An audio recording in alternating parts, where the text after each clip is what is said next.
The following program is paid for by Vastola Legal. The views and opinions expressed in this content do not reflect those of 850 WFTL.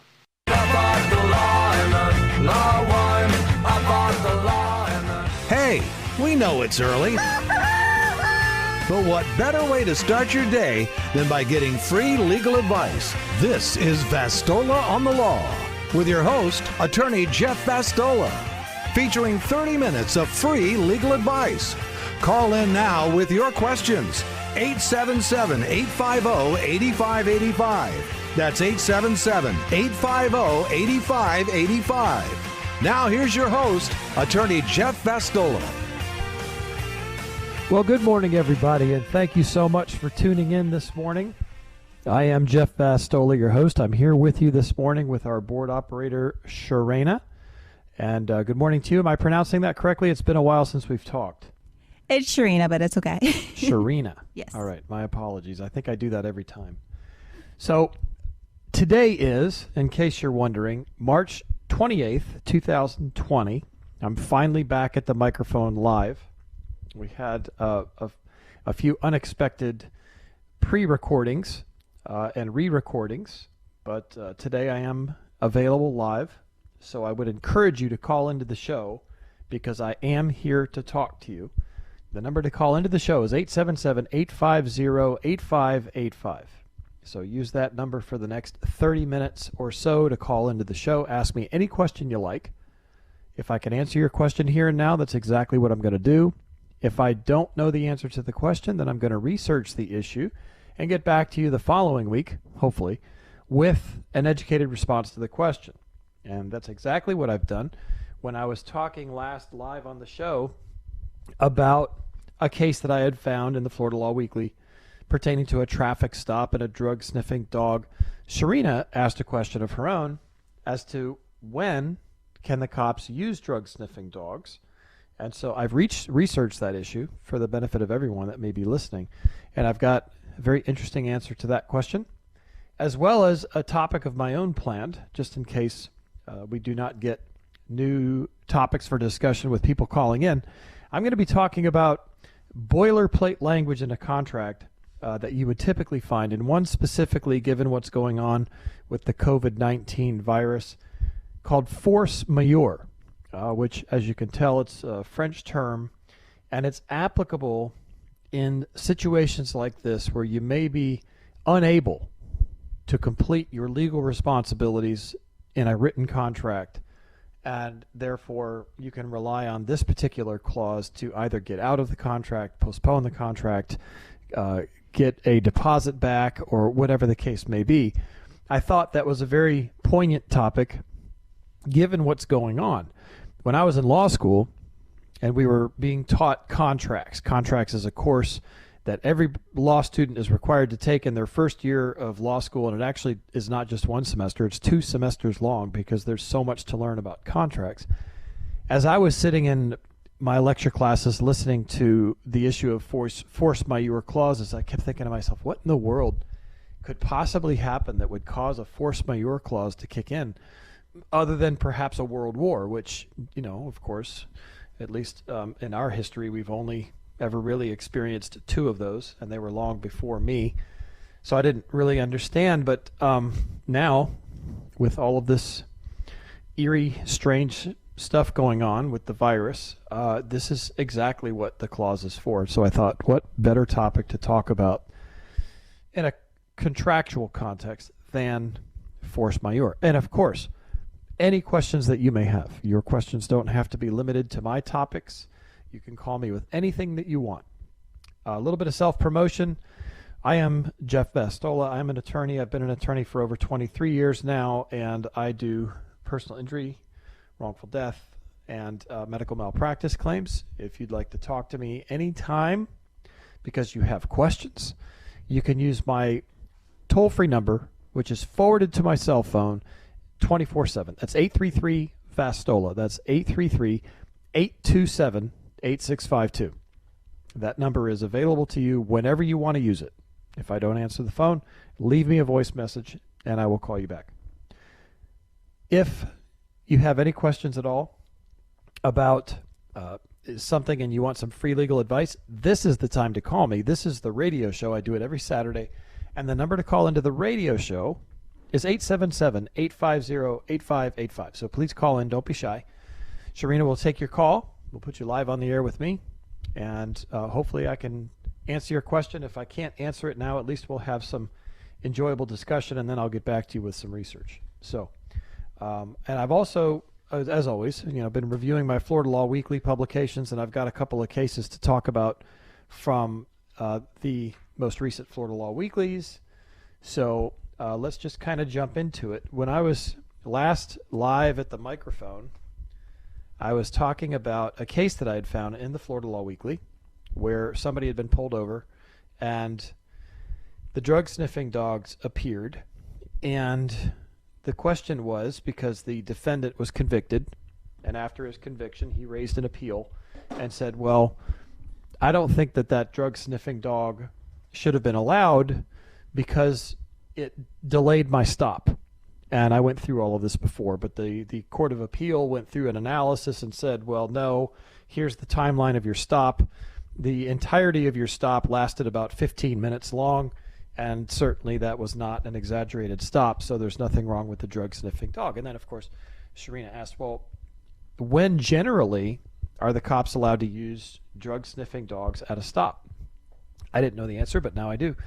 And it's a really interesting answer because I didn't realize it was this pervasive, but the issue was finally addressed with finality by the United States Supreme Court, not the Florida Supreme Court, but understand the United States Supreme Court dealt with this issue in a case called Illinois versus Cabales, Caballes. And it says that the Supreme Court ruled that police do not need reasonable suspicion to use drug dogs to sniff a vehicle during a legitimate traffic stop. This decision stems from the case of Roy Cabales, who was pulled over for speeding and then subsequently arrested for marijuana trafficking after a drug dog was brought to the scene and alerted to his vehicle.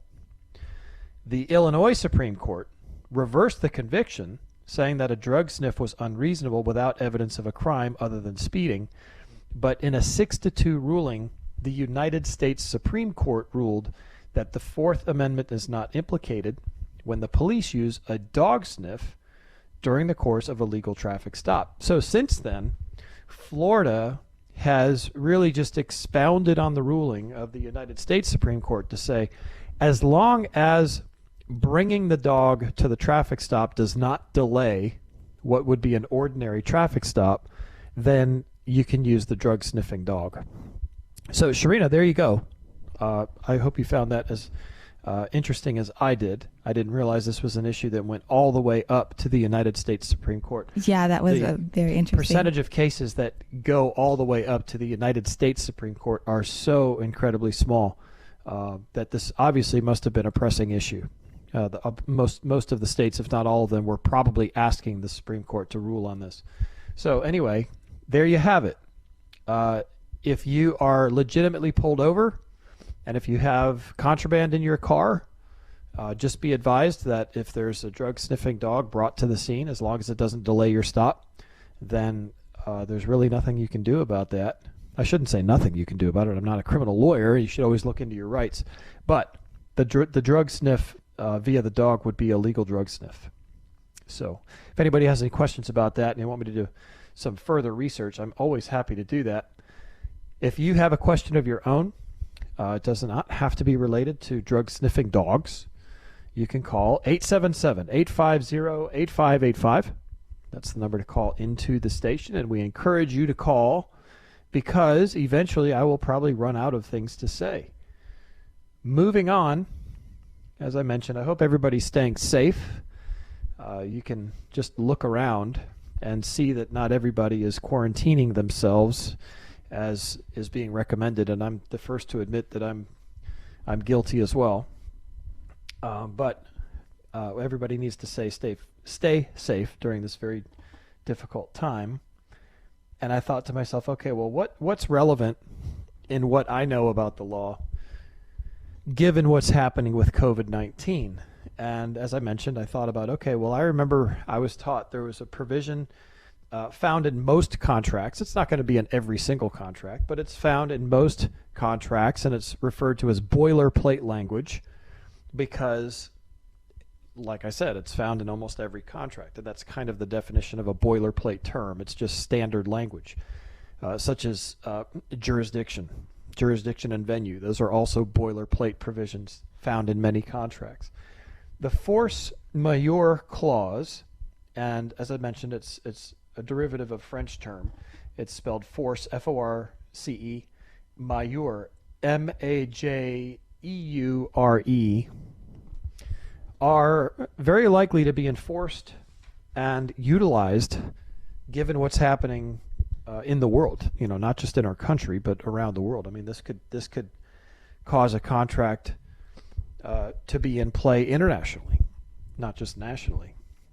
Force majeure clause is a contract provision that excuses a party's performance of its obligations under the contract when certain circumstances arise beyond the party's control, making performance inadvisable, impracticable, illegal, or impossible.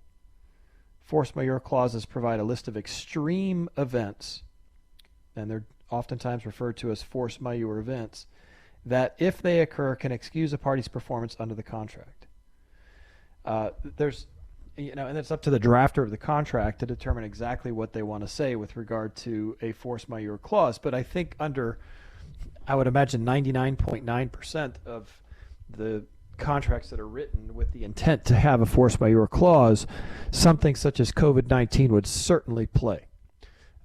If you're quarantined and you're being advised not to go to work, if you're quarantined and you're being advised not to earn money because you can't go to work, if you're a home inspector and you're not able to inspect the home that's about to be sold, and you're sued for breach of contract, you're very likely as the home inspector going to be able to rely on your force majeure provision, if you have one in your contract, to say, hey, I couldn't do the home inspection because I wasn't supposed to be there. I wasn't supposed to be there for my safety, and I wasn't supposed to be there for the safety of the other people, the people in the home or the people that are buying the home. So that's just one example of how a force majeure clause may come into play. But here are some tips, and I'm going to give props to the author of this article because I'm just reading from the internet. This is a National Law Review article. It's dated March 19th, 2020.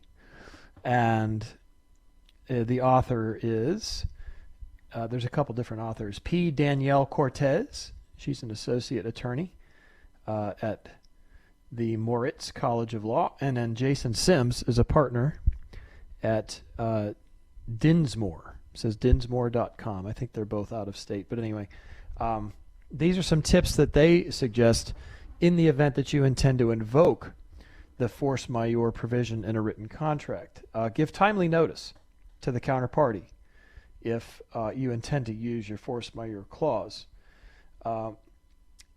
There may be a carve-out for payment obligations. So check to make sure, read the language specifically to make sure there are no carve-out payment obligations. What that means is you may still have an obligation to make a payment of some kind even though you can't perform.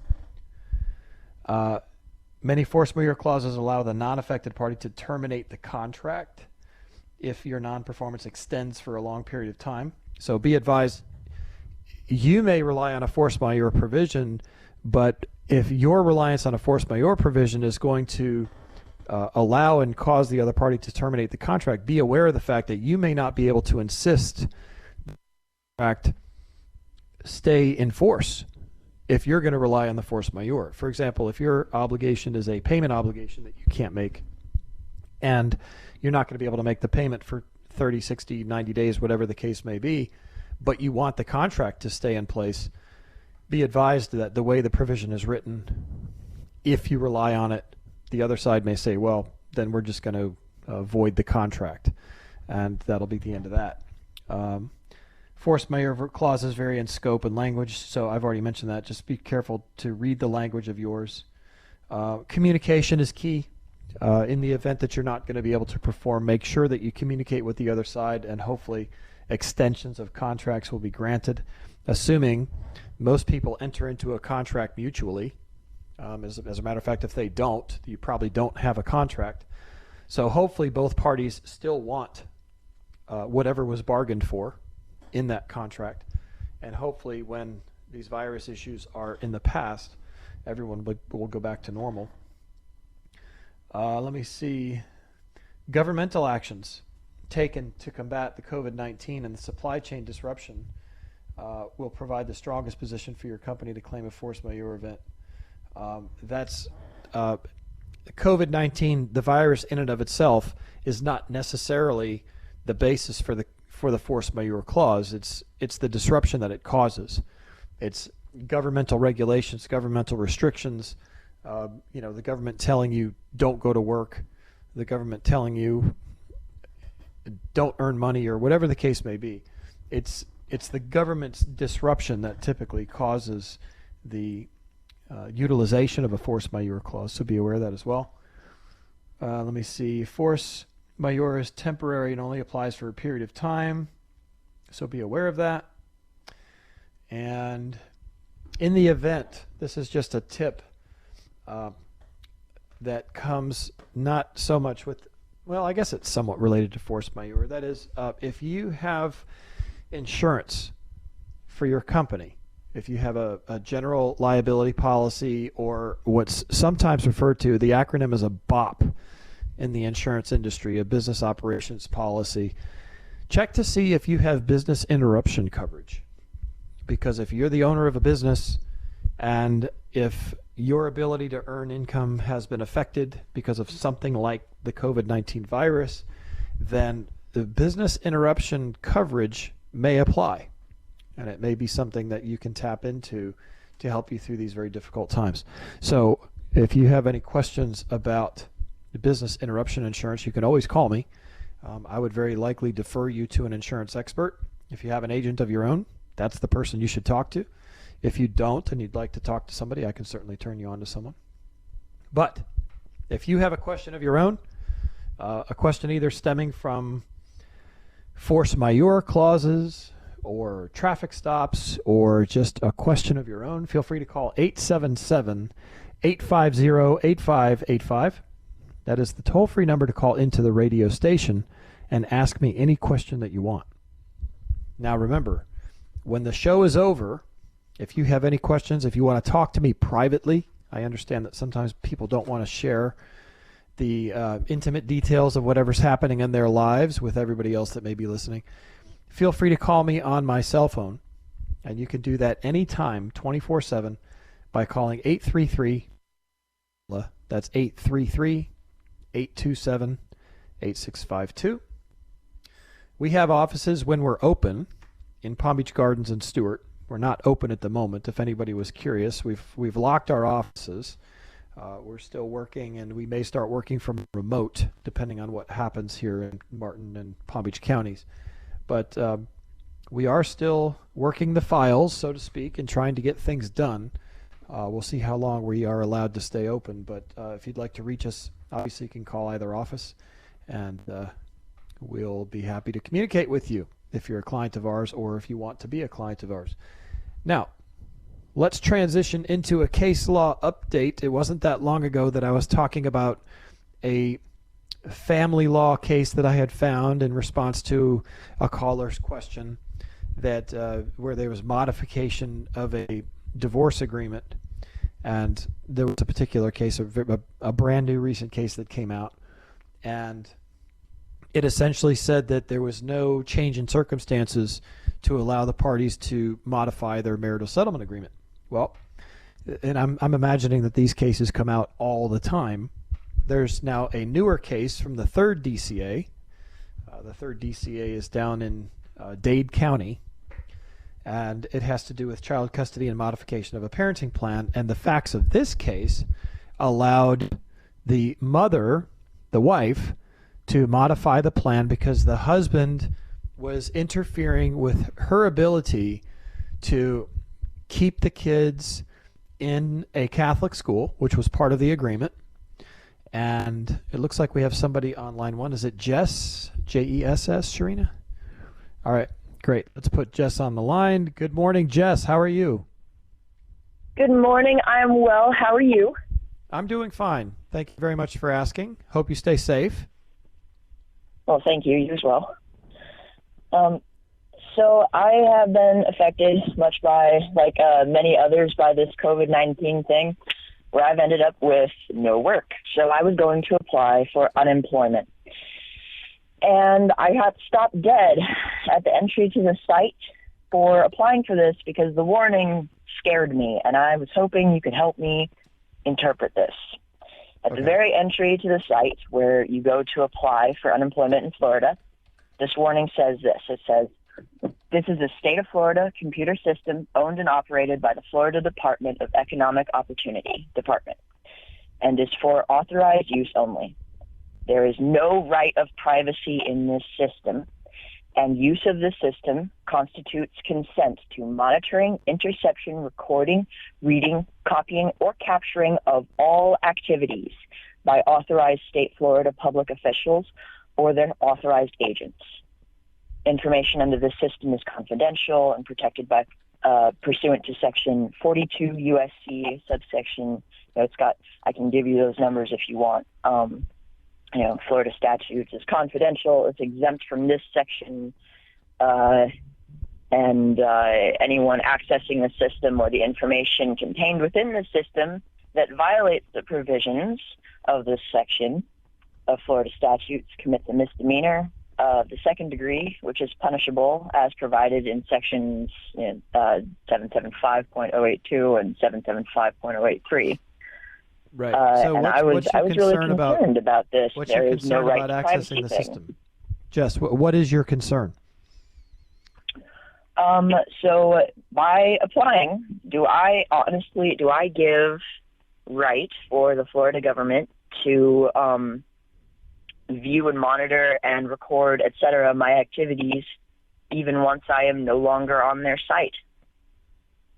Well, without having any knowledge beyond what you've just read to me and without having read those statutes, I would say only with regard to your application. I don't think it means that they can put a bug in your computer and start, filtering through all your privacy settings and finding, things that you don't want anybody to see. No, you still have a right to privacy. The only thing that so where is that line on capturing of all activities? Because it doesn't say all activities while you are on our system. It says all activities. All right. Well, again, Jess, I've never seen what you're talking about. You've read them to me. I don't know these statutes by heart, so I'm happy to try to address your concerns. But I guess maybe what you'll have to do is why don't you email me the statutes? And because I don't have a way to take them down as I'm trying to talk to you about it. But if you can email me the statutes, I'll take a look at them. But I find it hard to believe that by submitting an application for unemployment that you're somehow exposing all of your privacy settings to the government.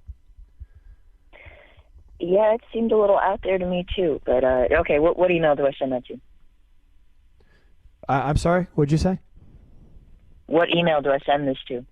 Oh, jvastola at vastolalegal.com. And Vastola is V as in Victor, ASTOLA.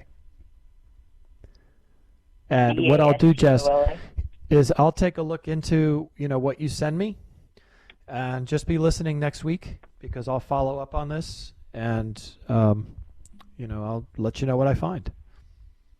Okay. Just making sure I got that right. It's jvastola at vastolalegal.com. That's it. Yep. And I will tell you that I did see something. Yeah. I don't know if it was just, when I opened up Google, but the state of Florida, and I assume every other state in the union, is slammed with unemployment claims right now. Oh, yeah. So just be aware. I would assume that there's all kinds of language that, there may be delays or what have you. I would, the advice that I would give, it's not necessarily legal advice. It's probably just general advice, and it's probably not even necessary, is if you intend to make a claim for unemployment, the sooner the better, because there's going to be a tremendous backlog. So Not only is there going to be a tremendous backlog, but there may not be people working to process the claims. So it's going to be very difficult. But send me those things, Jess, and I'll get back to you next week on the show, okay? All right. I look forward to hearing from you. Thank you so much. Thanks, Jess, and best of luck to you during these difficult times. All right. Well, thank you so much for listening. Sharina, thank you, as always, for being super awesome, bestest board operator ever. And if anybody would like to reach me between now and next week, the best way to do that is on my cell phone. Call 833-VASTOLA. That's 833-827-8652. If I don't answer, please leave me a voicemail message and I will get back to you. And if it's a topic for the show, that's great. I'll do some research and I'll get back to you on the show. If it's something that you want to talk to me about between now and next week's show, then I will call you back and we'll have that conversation. So if you'd like to find out more about me before you pick up the phone to call someone that you don't really know much about, you can go to my website, which is vastolalegal.com. And from there you can reach out to me via the Contact Us form as well. Until next week. Oh, 1 minute. Okay, I thought I was just about out of time. Please, everyone, be safe. I wish everyone Godspeed in what we're going through, and I'll be praying for all of you. And I certainly appreciate you listening. And Jess, thank you so much for calling in with your question. I really do appreciate that as well. So until next week, remember, do the right thing. God bless. About the law and the law one, about the law and the... You've been listening to Vastola on the Law with attorney Jeff Vastola. Turn in next week for more legal advice and answers to your specific questions. You can call Jeff on his cell phone after the show by dialing 833-VASTOLA. That's 833-827-8652.